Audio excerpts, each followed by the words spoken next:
tell you something right now. They better not show their asses at that Met Gala. Because have you seen the theme? See, with a now defunct clothing line called Preserve that once hearkened the allure of antebellum, not to mention that they got married at a plantation, documentation of which you will find nowhere on the internet as far as celebrity weddings are concerned.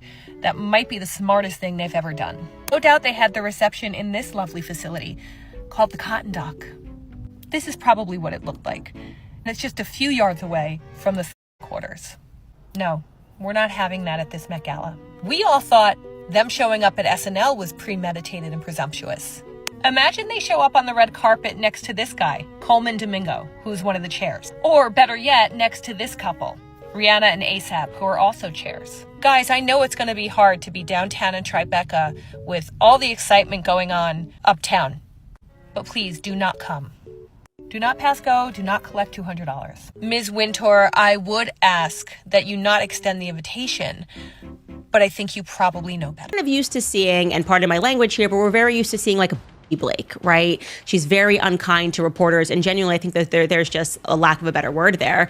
She seems to hate the press junkets over the years. She barely seems to enjoy her fans. She kind of thinks that she's above her fans, thinks she's above the press, and is just always rude. We left because the vibes were not vibing. Like wasted hair, makeup, outfit to go to the city, drink a margarita in a mason jar, take a bucket of popcorn, take 2 bites, see Anna Wintour, see Justin Baldoni, and left to go back to Connecticut. Like, talk about. Blake Lively and Anna Wintour have been fashion world besties for years, but it seems that friendship has just taken a major hit, with rumors swirling that Blake has been banned from the Met Gala and the drama being messier than anyone anticipated, and Blake has no one to blame but herself, because from a leaked email criticizing Anna and Justin Baldoni to her questionable fashion choices on the set of It Ends With Us, Blake's reputation has taken a serious hit, so much so that even Vogue's Queen herself wants nothing to do with her, raising the question of whether this is just a temporary punishment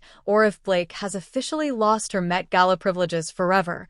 Blake and Anna have long been professional friends, and being close to someone who controls the fashion industry comes with perks, including Vogue covers and Met Gala invitations, and Blake has been on the cover of Vogue multiple times, with Anna reportedly insisting that Blake make a comeback for the September 2024 issue, which is impressive given Anna's notoriously selective favor, and Blake appears to be one of the few immune to Anna's intimidating presence, as evidenced by photos where Anna's body language is warm and attentive toward her, which is uncommon in other front row settings, and thanks to Anna, Blake has dominated the Met Gala scene for years, being a regular guest since 2008 and consistently leaving the internet buzzing with her fashion choices.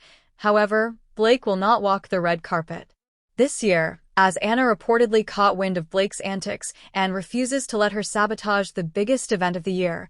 And that's only part of the story, because apparently Blake wrote a scathing email criticizing both Justin and Anna, which is now public and reached Anna, who predictably did not take it well, which explains why Blake is excluded this year. Because being problematic is one thing, but disrespecting a major fashion icon is another, and despite their long-standing professional friendship, Anna seems justified in her decision, especially since Blake has not always been easy to work with, as former Real Housewives of New York cast member Bethany Frankel noted, observing odd behavior at the It Ends With Us premiere, where Blake was singled out, and after walking the carpet, Bethany noticed an unexpected 1-hour gap before the premiere started, which highlighted further issues and confirmed that the event's organization was affected, reinforcing the notion that Blake's presence may not always be positive for high-profile fashion events. An hour, and it's like too short to go to dinner, too long to stand there in stilettos. And so I see one of Blake's team members, and they're a little distant and a little like icy to me. Just there's something that I'm like, oh wow, okay. And I've, in other circumstances, this person is not this way, and it was slightly off-putting to Danielle and I. We both like noted it. And then it was one of these theaters that has all these like escalators in it. Okay, so we're like, what do we do? So we go to get margaritas, and that night, like, I had a malfunction, my strap came off, and we went to drink margaritas. I think it was raining, and we were like walking outside in the rain, and it was just like a mess. But we were having fun because we got buzzed on these like mason jar margaritas, and they were great. And we come back to see the movie. I'm excited to see the movie. And because I love Blake Lively, I'm so excited.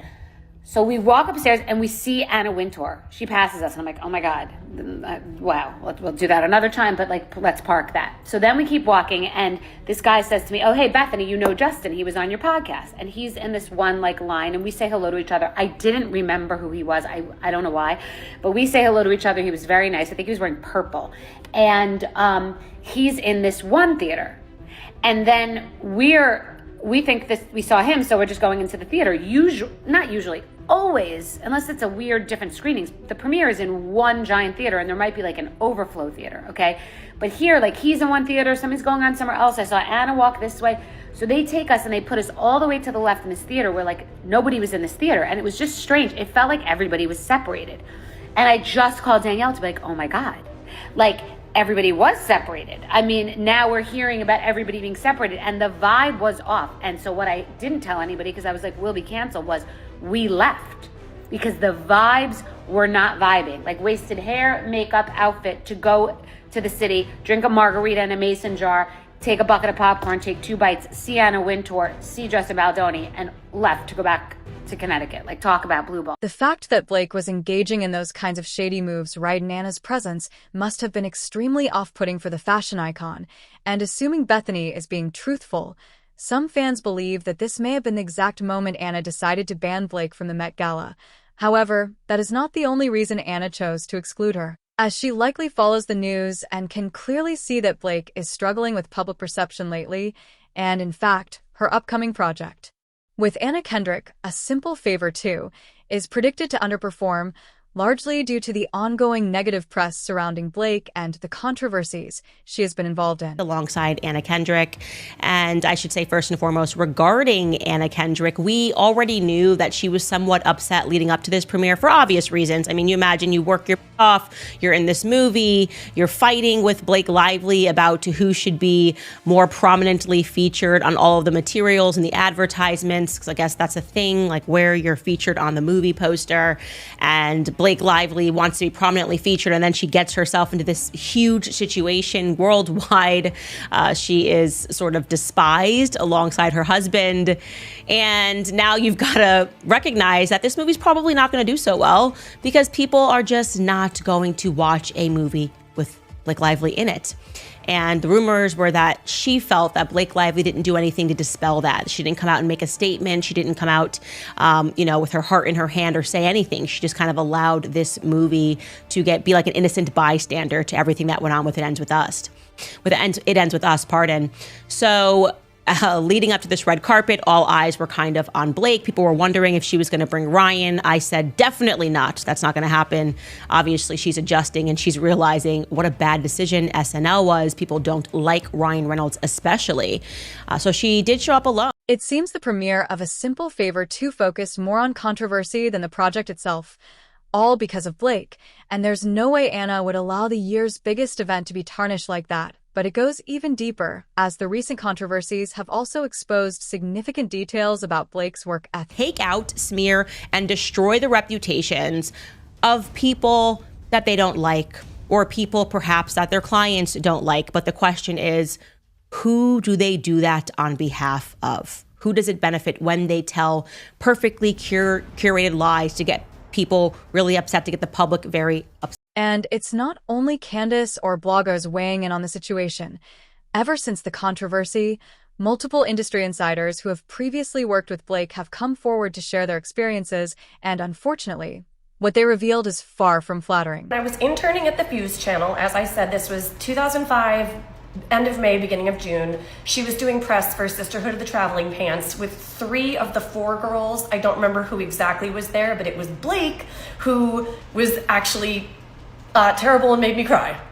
So as an intern, we were allowed on set, but and as someone who grew up on set, you don't speak on set. It is quiet on the set because obviously the people with the microphones need to be heard, right? So your job was to just fetch things that various people needed.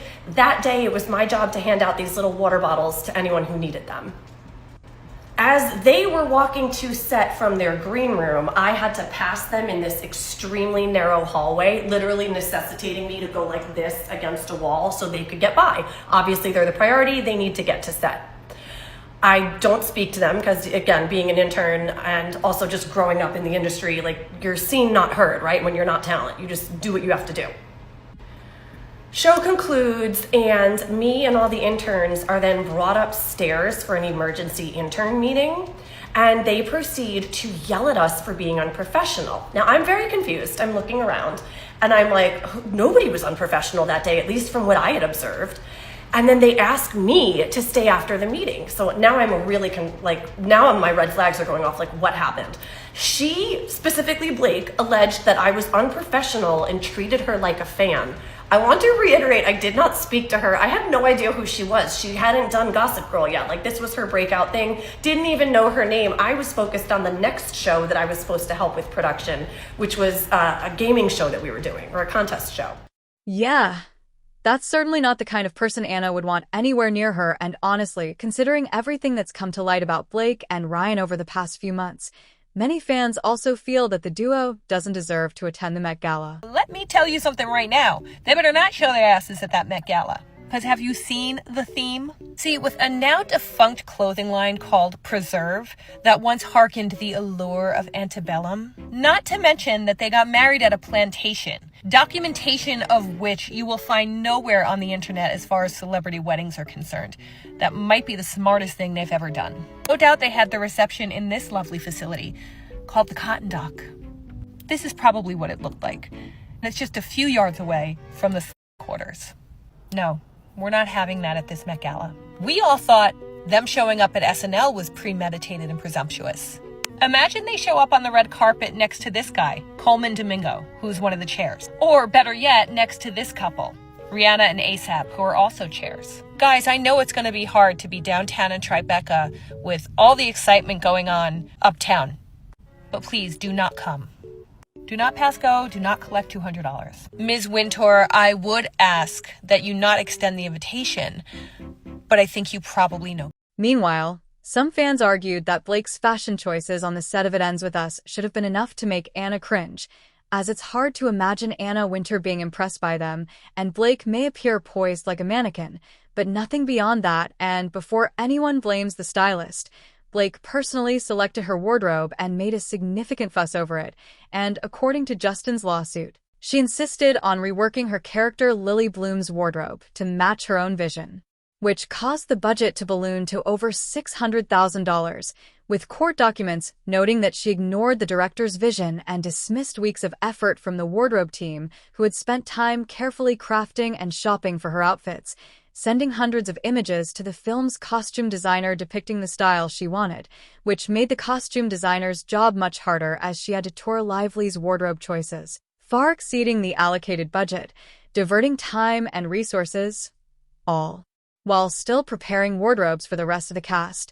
And get this, Blake reportedly wanted to spend $5,000 on shoes to show her character's wealth despite being a fledgling small business owner, and her changes forced Baldoni to rethink an entire script that had been in development for years, while a message from the line producer dated April 25, 2023, highlighted the problems, stating that the wardrobe budget was $185,000, and normally the team overspends and later returns items to end up on budget. But in this case, the wardrobe team estimated spending about $500,000 and would normally land back at $185,000 after returns.